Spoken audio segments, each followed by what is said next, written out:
uh, time. Thank you a lot for everyone already in our audience.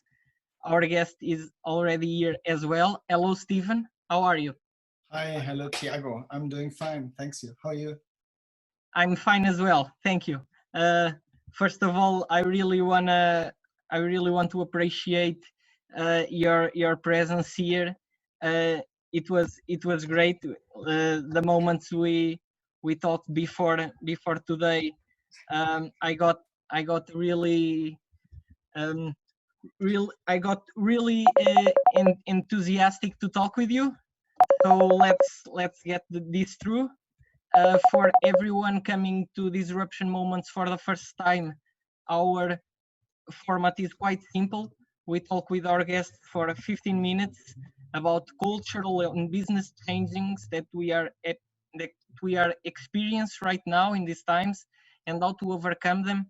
And then we open the conversation with our audience. If anyone at the audience got questions for Stephan, you can click the Zoom, the raise your hand button in the bottom of Zoom, and we will allow you to ask your question, or just write it in the Q&A area and we will read it as well for Stephan. Um, just to make a quick presentation of Stephan, because he will introduce himself better after I stop talking. He is currently in Germany. He works as an international management consultant, but is also the founder of his own company. Uh, International is a key word in the way he works, because he worked in 6 continents, and he made great professional relations from Europe to China to Dubai, always gaining a lot of experience working with brands, working with technology, also with creative agencies. So we are looking for very important lessons that he is going to tell us today. Hello, Stephan. So would you like to present yourself a little bit better than what I just did?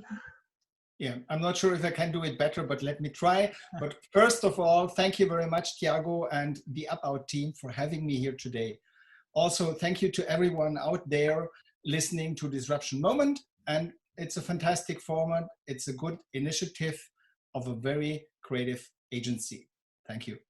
So my name is Stephan Horvath. I was born and raised in Germany, and I studied at the Technical University in Stuttgart, both economics and computer science. And since then, the combination out of data and business is the central theme of my professional career.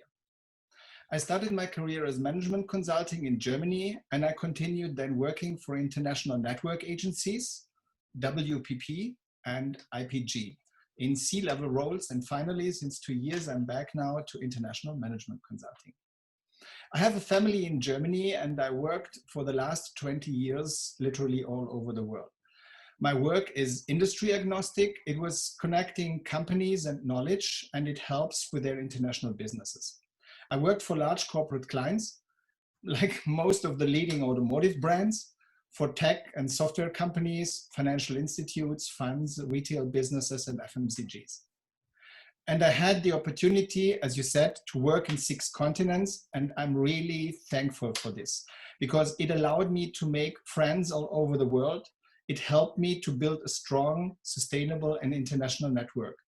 And now, during this crisis, yeah, I can really value to have these connections. And if it's only if you talk to people directly, how is the situation in your country and how are you doing? It also helped me to understand cross-cultural business and cross-cultural collaboration with different nuances and sensitivity in communication. And that is important. When we talked about agencies and consultancies, they have one thing in common. Their business is built on long-term qualitative relationships. Today, I want to talk about innovation, about ideation, about igniting knowledge, and about international collaboration. That is where I think small and medium businesses need support for a successful restart after the crisis. I believe innovation drives our future, primary via science, secondary via business transformation, and finally via cultural change and collaboration. Companies are unlocking the business potential of innovation by combining strategy, technology, and marketing. And in the tagline you had, has no fear. In general, I think fear is a fair good concept for human beings that made us goosebumps when we saw centipedes, spiders, and snakes in the past. And it helped our ancestors to survive in the African savannah.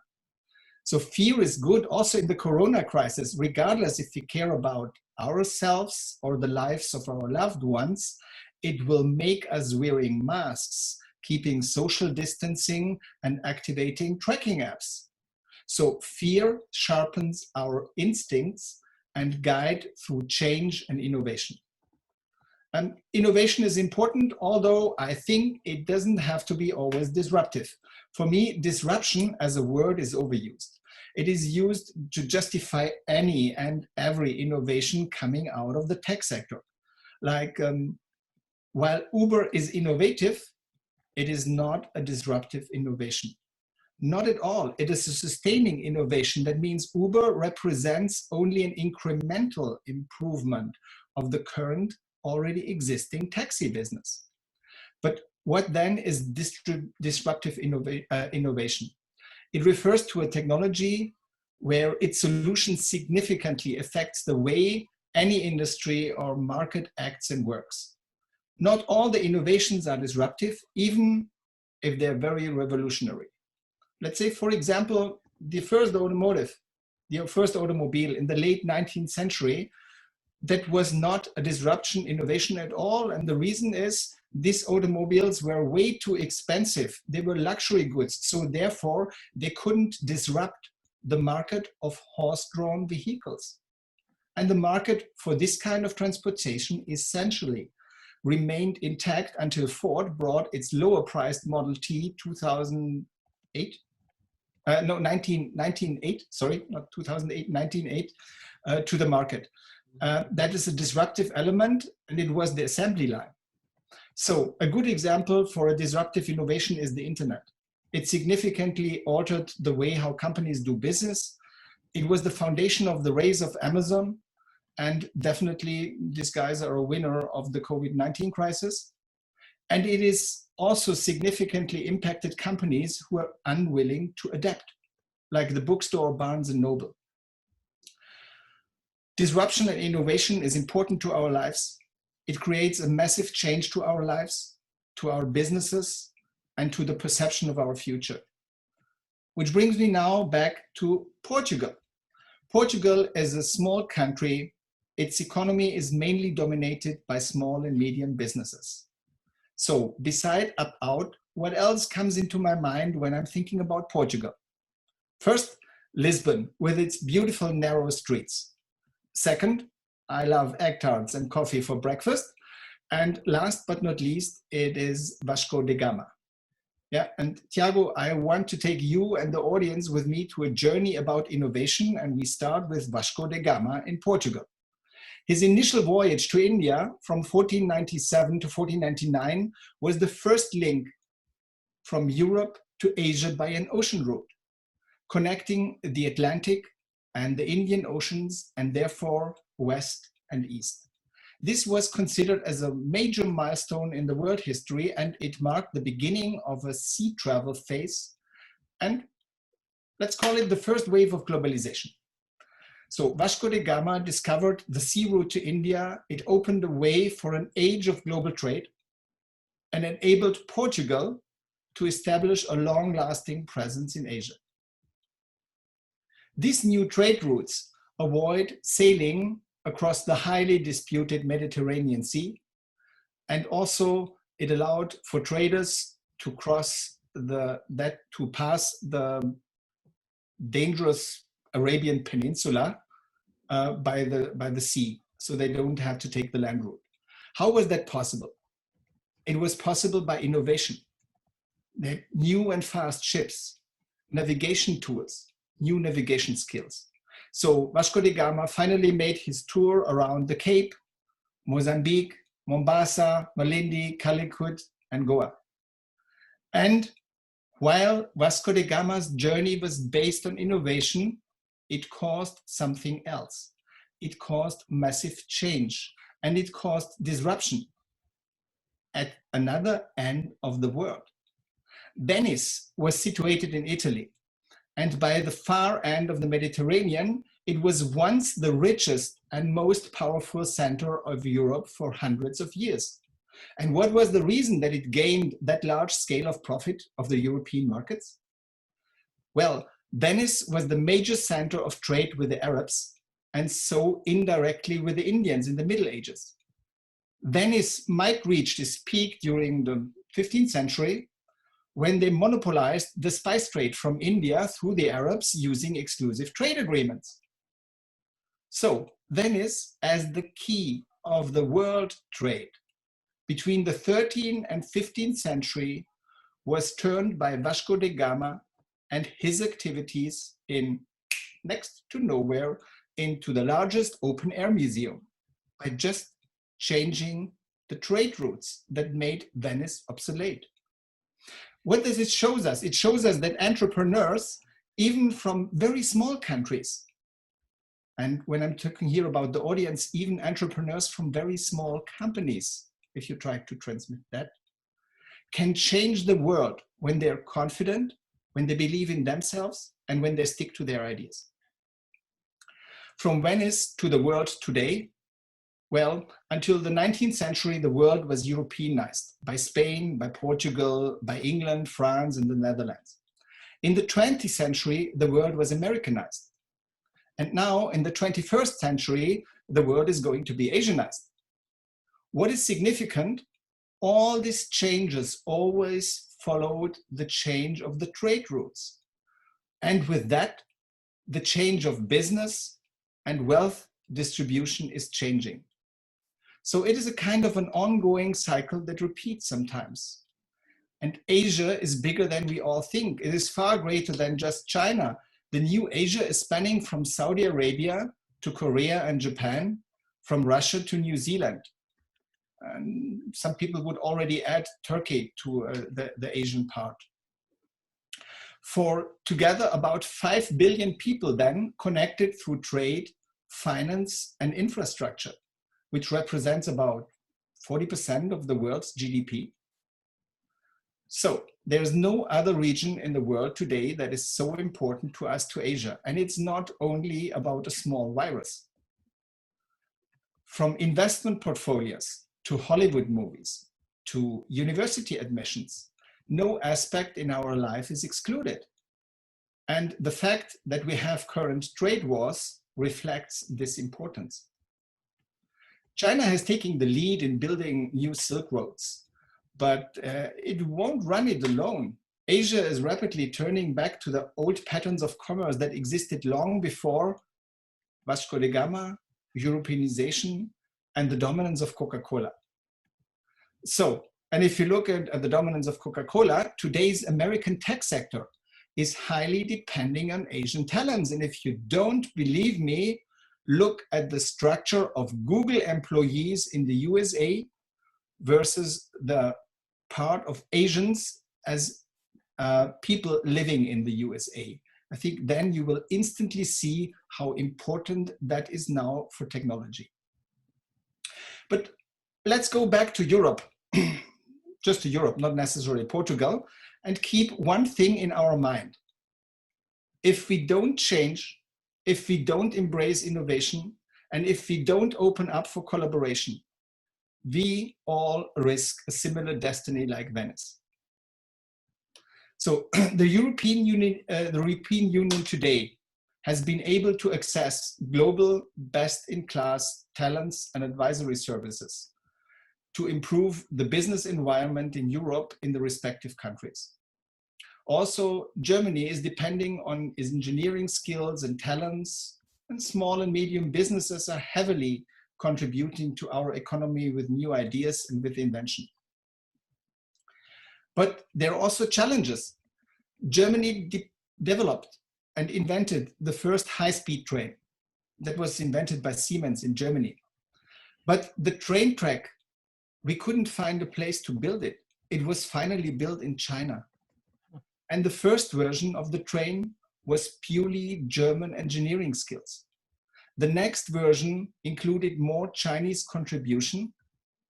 And the third version has already advanced, some people say even better, competing Chinese technology. For example, the brakes, yeah, which is an important part of a high-speed train. So innovation is important, but it's also important to collaborate so that we all together can participate on this innovation. Especially in times like we have now with the global pandemic, there are countries, all the countries are facing more or less similar issues pertaining to lives and livelihoods. So let's discuss idea of a sustainable framework of collaboration. Is internationalization or globalization, what some people say now in this crisis, really a bad thing? Is it possible that we rebalance globalization to ensure more equitable distribution and the use of the resources, and that we also allow wider participation in the share of local populations? Or should countries go back to implementing protectionist policies and try to safeguard their own economy base? When we look back long times before Vasco da Gama and until today, international trade has resulted in several benefits for the world. In terms of more efficient markets, increased competition resulting in improved quality of the products, and definitely more cost-effective sourcing of goods and services, and also an improving trade flows. And yes, COVID showed us some barriers. But with new technologies such as artificial intelligence, IoT, AIoT, 5G connectivity, new energy vehicles, or intelligent driving, yeah, we have extensively changed the design and the acceptance of products and services.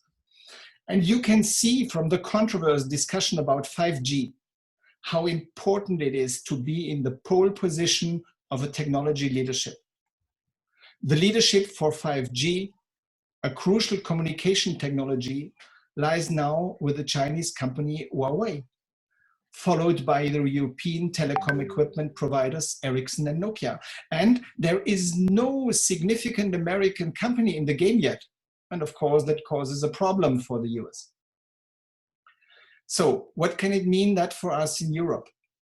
We can build frameworks. Companies, as I said before, are unlocking business potential by combining strategies, technologies, and marketing. And I believe innovation drives future via science, via business transformation, and via cultural change and collaboration. And all these activities together will lead to a higher competitiveness and finally to a better performance. The base for a faster growth, or what I would say now after the crisis, hopefully the base for the highly needed faster recovery. Distribution in total is, disruption in total is positive. Change is positive, but don't get caught like Venice. So let's all together use this time now to reinvent ourselves. Let us use this crisis, lose the time of the crisis to reflect and use them as a starting point to be in the pole position. So I believe here in Europe, we need innovation centers, especially for small and medium businesses and for entrepreneurs, because entrepreneurs and smaller talents, when they have exchange platforms talking about science and technology, they can easier lead us out of this crisis than large corporations, because they are not that flexible. That means my recommendation to everyone out there in this crisis is try to exchange your ideas, try to discuss your idea, think about it, your idea, and dream about it, your vision. And finally, make it happen, promote it, build it, compete, collaborate. Yeah? And this can open for you a huge growth potential. You can't do that alone, but there is makerspace, there is R&D incubation, and there are technology accelerators. If you have the right idea, I'm sure here in Europe, you will find the right ground. And if you're not here in Europe, but somewhere else, I'm sure there's also incubation centers taking care about good ideas. Try to build bridges. Believe in your idea, be confident, and collaborate. I myself work closely with innovation incubators and entrepreneurs, and I believe there has never been a time for small and medium businesses and entrepreneurs that bring you up so many chances like today for the restart after the crisis. So innovation, ideation, igniting knowledge and international collaboration, we are all in this world together. Thank you for your time today. Thank you. Thank you, Stephan, for your presentation. It was really wonderful. And first of all, it was a great speech. Second, I believe from Portugal, but in the name of all Portuguese people, I think everyone really appreciates the comparison you made between Vasco da Gama and a real disruptor and a real entrepreneurship, because Portugal is very nostalgic about its past, and seeing our ancients. It's not a good way of saying it, but people from our history being called disruptors. It's really great. Before we head out to questions from the audience, I'd like to make one that popped up in my mind. In the beginning, you spoke about fear being a positive concept. What was the moment when you had most fear in your life? When I had most fear in my life, I think that was a long time ago. I was scuba diving in the Indian Ocean, and I was diving with the guides into a cave in a coral reef. And I lost my guide. And I had really fear. I felt fear. I had 20 minutes life left in the tank, and I had no plan how to get out of the cave. Finally, I managed it to stay calm, and I reached the exit. I still dive, but since then my learning is I never ever go closer to a cave, and I will never dive into a cave again. That was the moment I had the most fear in my life. Wow, that's scary. But like you said, it gave you the energy and the motivation to make the best out of that situation, right? I think the most, I still don't know how I managed it not to get in panic, but I think it's, I'm thankful that I left in one piece and alive. That's great. We are thankful as well, and let's hope that never happens again, and that you keep diving if you enjoy it. I think I will answer a question from the audience, because we have a few already. Then we can discuss a little bit more about Please. the things that you spoke about. Probably a lot of people are going to ask you about the Asian markets, because we have this kind of discussions in previous disruption moments.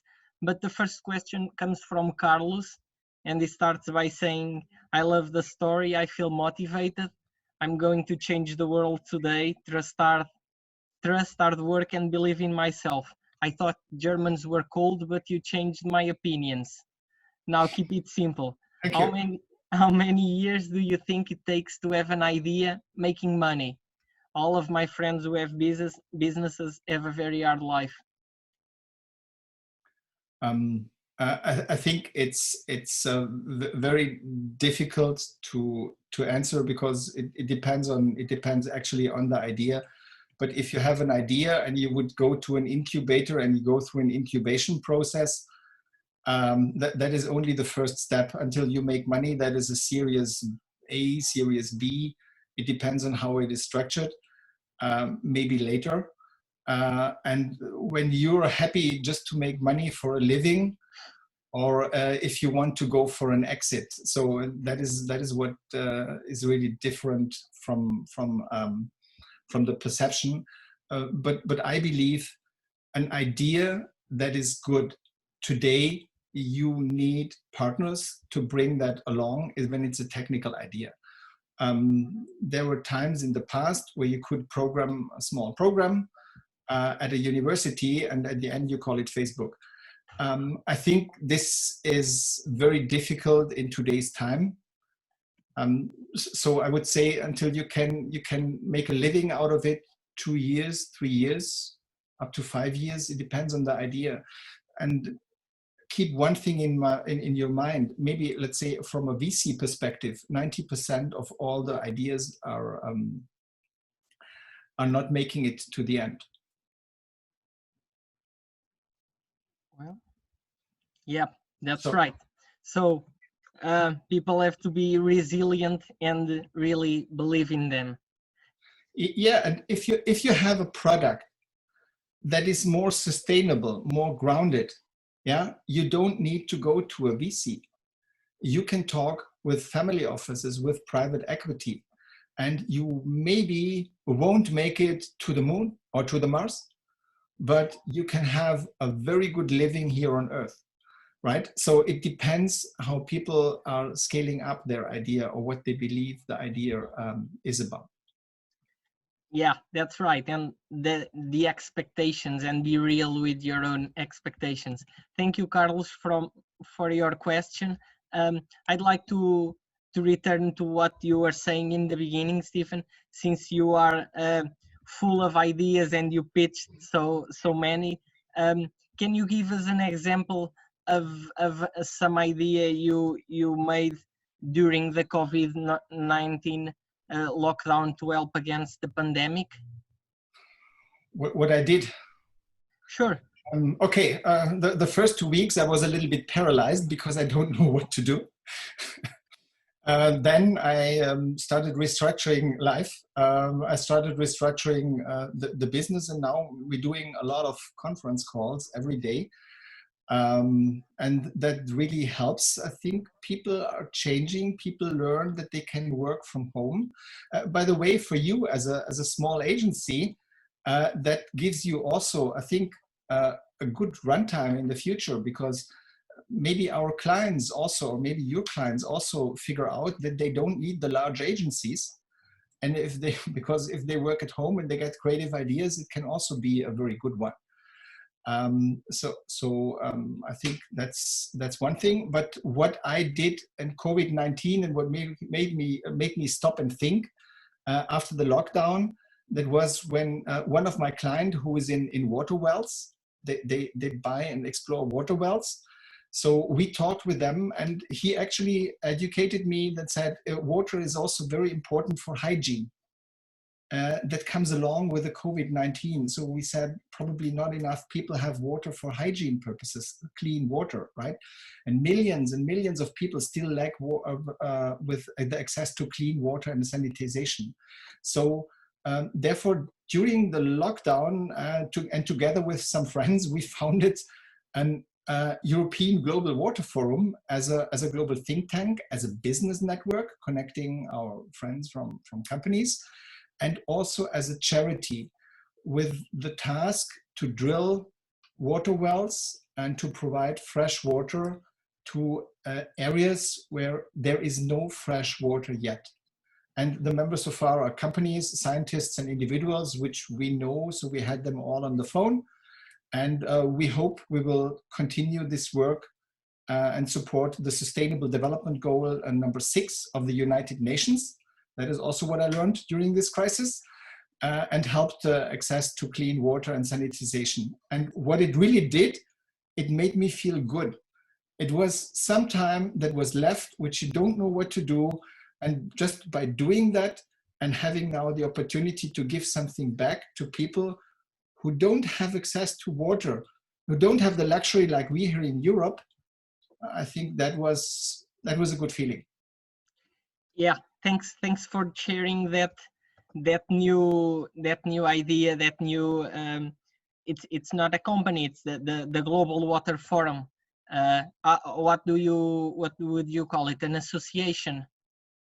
It's a charity. I think I can tell you because it was built in Austria, because the company sits in Austria, and they call it Verein, which is a kind of club or a charity. But since it's non-commercial, Yeah. I think it's a foundation.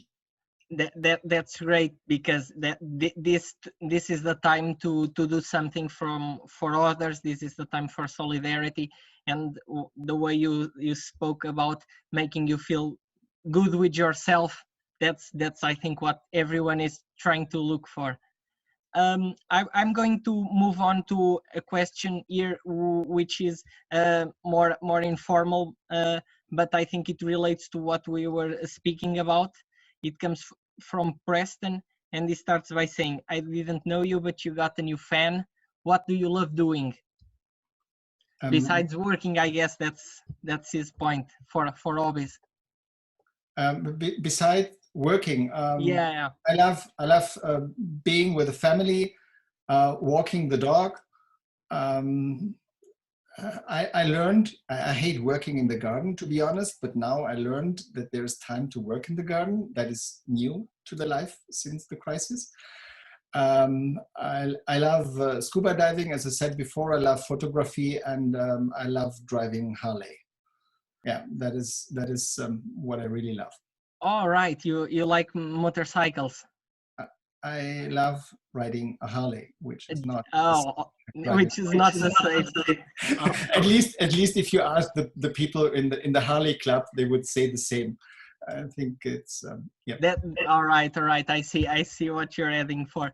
I drove all my life Honda, and a few years ago I switched to Harley, and it's way more comfortable to drive.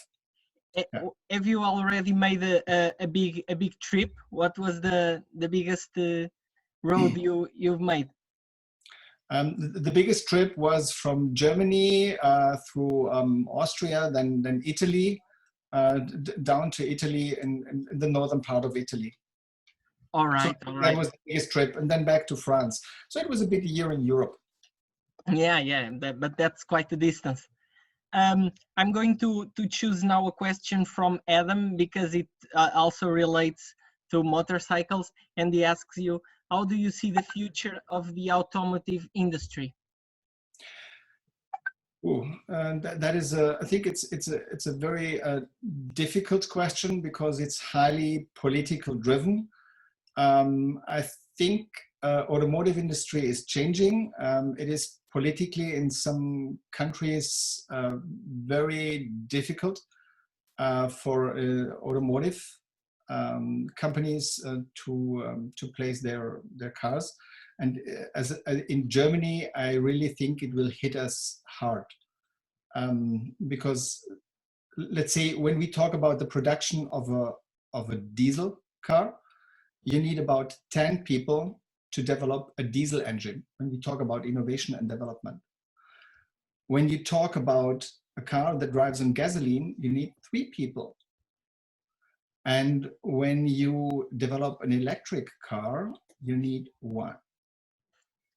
Yeah, so that gives you just an idea about how many jobs could be going obsolete by just changing it. And the second thing where I'm not so sure is if to bet only on electric cars, if that is the solution ever. If you look into China, they supported the purchase of electric cars until last year, and only electric cars, but now they switched also to hydrogen and to other types of cars, which they're supporting. I don't think we do that here in Germany, and I don't believe we will do it. So I'm not so sure about the future of the German automotive industry. And the other reason where I'm seeing the future of the automotive industry, the difficulty of a classical car maker, yeah, is that they build a car and it has 10, 20, 30, 100 different brains included. If you look at the Tesla, yeah, there's only one central system that steers the car. So you can build it way earlier. And I also believe that the software and not the hardware will dominate the future of cars. Especially when it comes to autonomous driving, or I said before, intelligent driving of the cars. Then I think Tesla and a lot of others are already in a kind of leading position. When we talked about innovation, I think what is missing is that you combine the video recording that a Tesla does with a kind of radar. You could do that. I have seen that in China, and I was driving in China in a bus that already had used this technology. So it exists. And if you use such a technology, you can avoid that the car drives into another or drives against the pillar of a bridge, which happened in the past in the US already. So I think it is an ongoing area you can think and you can work on. And I mentioned before AIoT and artificial intelligence. So if you have an interest in that, I really believe mobility in total, not only automotive, mobility in total, and trends like artificial intelligence, intelligent driving, and new energy vehicles will have a future, definitely. Thank you, Stephan, for your answer. Thank you, Adam, for your question. What you said, Stephan, about not risking everything in the, not investing everything in the electric cars, it's quite true. There is an old saying about not betting all in the same horse, not betting all your money in the same horse. You have to be open to new ideas and to experience all the new inventions, and not be afraid of Right. of improving, of choosing another one. Exactly. And the reason is electric cars has its way. So, but in cities and on short distances.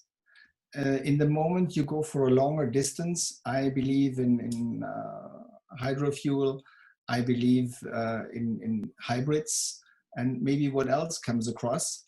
But I have my doubts that the charging system will be sustainable enough that you would be happy to drive from Portugal to Berlin in 1 day, or maybe in 1.5 days, yeah, because that is the time it takes you, or do you want to use a complete week for that?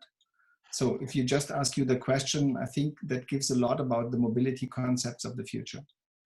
Yeah, that's right. Thank you, Stephan. Let's move on. I have here a question from Rachel Sweeney. She asks, what was your biggest failure at startups, and what did you learn from it? The biggest failure I ever did with a startup, I invested in a startup where I invested in a team and in the CEO. It was at the end not delivering on that. So it was a huge show, but they couldn't deliver on it. And my failure was that I couldn't see it, right? Because the numbers, if you look at the numbers, if you look at the details, everything looked right. But you can't see in the head of people. So the biggest mistake was a misconception of the people you invest in. Yeah, that's right. But just in your defense, Stephan, you can't look at the other people, and sometimes you will make a bad risk. So it's not a big failure, I guess. It's something that's meant to happen. When you invest in 100, one of them will not be successful, right? Right. We have here a question from Robert. It's good. You may have he's asking for an opinion, and probably you can say something motivational to help him in his situation. And he shares, what advice would you give to a company that is in layoff with more than 200 employees and does not know what to do to pay salaries? I'm really sorry, but I don't think I can give an advice on a very special question. I think in general, this is a very bad situation. Here in Germany, you would probably have the chance to send these people into a short break, how do you say, and get the payment from the social security systems. I have really no idea how that goes in this current situation, but I only can tell you I was in the past also in situations where I had to lay off people, and it's one of the baddest situations that you have in your life. If you're hiring people is fantastic. If you're forced to lay off people, that is always a very bitter decision. Yeah, that's right. Thank you, Stephan, for your honesty. Thank you, Robert, for asking your question. Moving out to the end of this disruption moment, we have here a question from Catherine Brown, and it's a bit uplifting. She asks, "I have a question. What does a German do in Dubai? Why Dubai? So what's great about Dubai? Can you share something about it?" Okay, I was the first time I went to Dubai was, I think it was 2006, and I was really scared. I'm going to an Arabic country, and I had a lot of friends from the US. They told me, "Don't go there. That is so close to Iran and Iraq." And I really went there, and I was tough, and I was nervous, and I arrived there, and I thought it was fantastic. It was a fantastic country.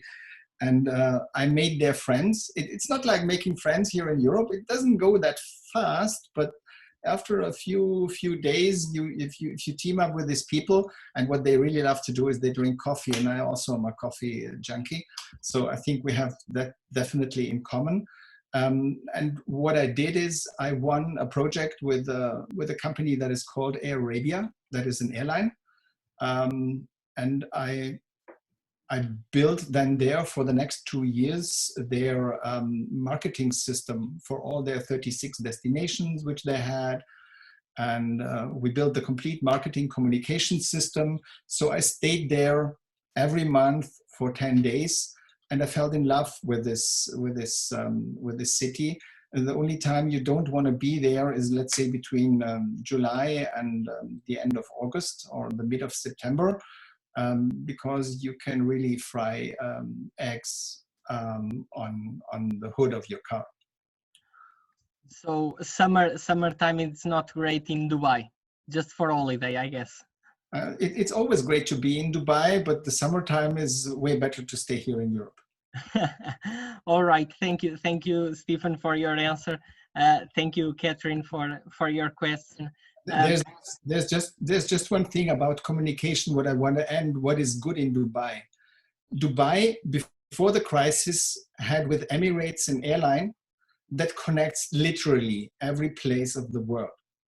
So that means if you want to meet people, you just have to stay in one city, and sooner or later, everybody flies through Dubai.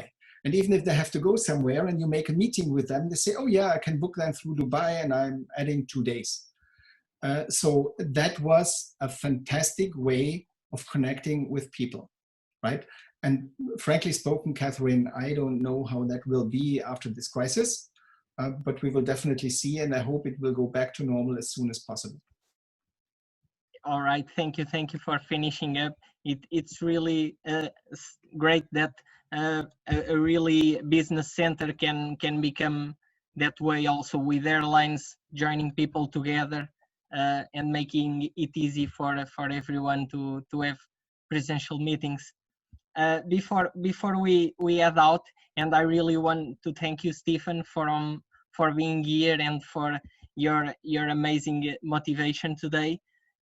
We have a question we make all disruption moments to our speakers. So I'm going to make it right now, but and before